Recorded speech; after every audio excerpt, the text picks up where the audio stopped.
ലോക്സഭാ തിരഞ്ഞെടുപ്പിൽ ബി.ജെ.പി. സ്ഥാനാർത്ഥി നിർണയത്തിൽ അപ്രതീക്ഷിത നീക്കങ്ങളാണ് ഉണ്ടായത്. അടുത്തിടെ ബി.ജെ.പിയിലെത്തിയ പി.സി. ജോർജിനെ പത്തനംതിട്ടയിൽ ലോക്സഭാ സ്ഥാനാർത്ഥിയാക്കുമെന്ന പ്രതീക്ഷ തെറ്റിച്ച് മണ്ഡലത്തിൽ പുതിയ സ്ഥാനാർത്ഥിയാണ് എത്തിയത്.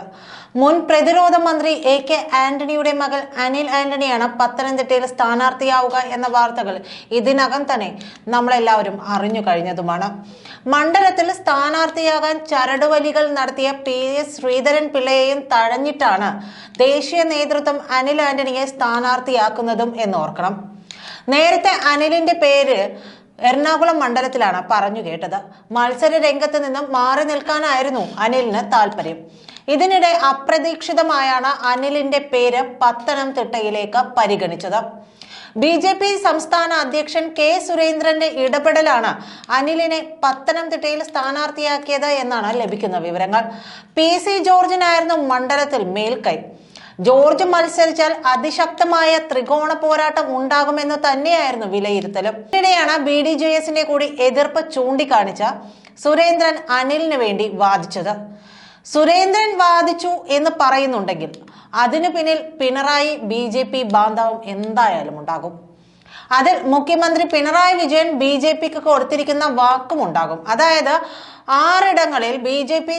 സീറ്റ്, അതായത് പച്ച മലയാളത്തിൽ പറഞ്ഞാൽ വോട്ട് മറിക്കാമെന്നാണ് വാക്ക് കൊടുത്തത്. പകരം ഇലക്ഷൻ കഴിയുന്നത് വരെ വീണ വിജയനും പിണറായി വിജയനുമെതിരെയുള്ള അന്വേഷണത്തിൽ മെല്ലെപ്പോക്കുണ്ടാകുമെന്നും ഉറപ്പ്.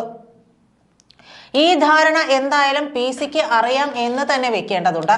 കേന്ദ്ര നേതൃത്വത്തിലേക്ക് നേരിട്ട് പോയി ബി.ജെ.പി. അംഗത്വം സ്വീകരിച്ച പി.സിയോട് എന്തായാലും കേന്ദ്ര നേതാക്കൾ ഇക്കാര്യം പറയാതിരിക്കില്ല. പിണറായി, തുഷാർ, സുരേന്ദ്രൻ, മുരളീധരൻ കൂട്ടുകെട്ടാണ് ഇതിനു പിന്നിൽ പ്രവർത്തിച്ചതെന്ന് വ്യക്തവുമാണ്. ബി.ജെ.പിക്ക് ഇപ്പോൾ ഒന്നും മിണ്ടാനാകാത്ത അവസ്ഥയാണ്. കേരളത്തിൽ ബി.ജെ.പിക്ക് സീറ്റ് കിട്ടണമെങ്കിൽ CPM വോട്ട് മറിയണം എന്നുറപ്പാണ്. അപ്പോൾ പത്തനംതിട്ട ബി.ജെ.പി. ആഗ്രഹിക്കുന്ന സീറ്റുമാണ്. പക്ഷെ അവിടെ പിണറായി ഒരിക്കലും പി.സിക്ക് വേണ്ടി വോട്ട് മറിക്കില്ല എന്നും ഉറപ്പ്. പിണറായിയുടെ നിർദ്ദേശപ്രകാരമാണ് അനിൽ ആന്റണിയെ അവിടെ നിർത്തുന്നത്. അനിൽ ആന്റണി ആണെങ്കിൽ വോട്ട് മറിക്കാമെന്നാണ് പിണറായി പറഞ്ഞത്. ഇതിനു പിന്നിൽ പ്രവർത്തിച്ചത് തുഷാറാണ്. തുഷാർ വെള്ളാപ്പള്ളി പി.സി. ശത്രുത എല്ലാവർക്കും അറിയാവുന്നതാണ്. തുഷാർ വിചാരിച്ച പോലെ കാര്യം നടന്നു എന്ന് കരുതുന്നുണ്ടെങ്കിലും പി.സിയുടെ തിരിച്ചടി അതിഭീകരമായിരിക്കും എന്ന് പ്രതീക്ഷിച്ചു തന്നെ നിങ്ങളൊക്കെ ഇരിക്കണം.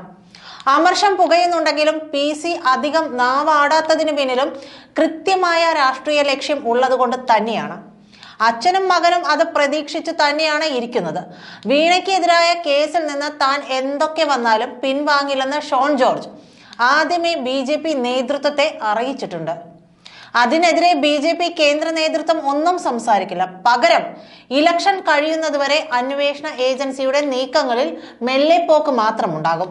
കാരണം പിണറായിയെ മണിച്ചിത്രത്താഴിട്ട് പൂട്ടണം എന്നത് തന്നെയാണ് കേന്ദ്ര നേതൃത്വത്തിന്റെ തീരുമാനം.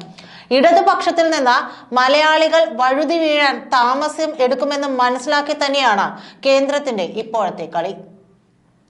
പിണറായി വാക്കു പറഞ്ഞാലും ഒരിക്കലും വാക്കു പാലിക്കാത്ത ആളാണെന്ന് പി.സിക്ക് നന്നായിട്ട് അറിയാം. ഡൽഹിയിലിരിക്കുന്ന മോദിക്കും ഷായ്ക്കും അതൊന്നും അറിയണമെന്നില്ലല്ലോ.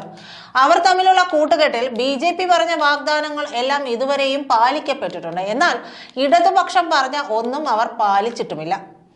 ഇത് പക്ഷേ ഇടതുപക്ഷത്തിന്റെ നെഞ്ചിലെ അവസാന ആണിക്കല്ല് അടിക്കലാണ് എന്ന് തീർച്ചപ്പെടുത്തി തന്നെയാണ് ഇക്കുറിയുള്ള വോട്ട് മറിക്കൽ തീരുമാനിച്ചിരിക്കുന്നത്. അതുകൊണ്ട് പാപ്പരാസികൾ പറയുന്നത് പോലെ പി.സിയെ ബി.ജെ.പി. അങ്ങ് തട്ടിക്കളയൊന്നുമില്ല. അങ്ങനെ തട്ടിക്കളയാൻ ബി.ജെ.പിക്കും കഴിയില്ല. കേരളത്തിലെ കോൺഗ്രസിലെ തലതൊട്ടപ്പനായ നേതാവിന്റെ മകൻ ബി.ജെ.പിക്ക് വേണ്ടി മത്സരിക്കുമ്പോൾ അത് ബി.ജെ.പിക്ക് ദേശീയ തലത്തിൽ തുണയാകുമെന്നൊക്കെ പറഞ്ഞു പരുത്തുകയാണ് ഇപ്പോൾ ചെയ്യുന്നത്. ആന്റണിയാണ് നിലവിൽ മണ്ഡലത്തിലെ സിറ്റിംഗ് MP. ഇടത് സ്ഥാനാർത്ഥിയായി മുൻ ധനകാര്യമന്ത്രി തോമസ് ഐസക്കും കളത്തിൽ നിറയുന്നുണ്ട്. ഇവർക്കിടയിൽ അനിലിന് എത്ര കണ്ട് വോട്ട് സമാഹരിക്കാൻ കഴിയുമെന്ന് കണ്ടറിയേണ്ട കാര്യം തന്നെയാണ്. നന്ദി.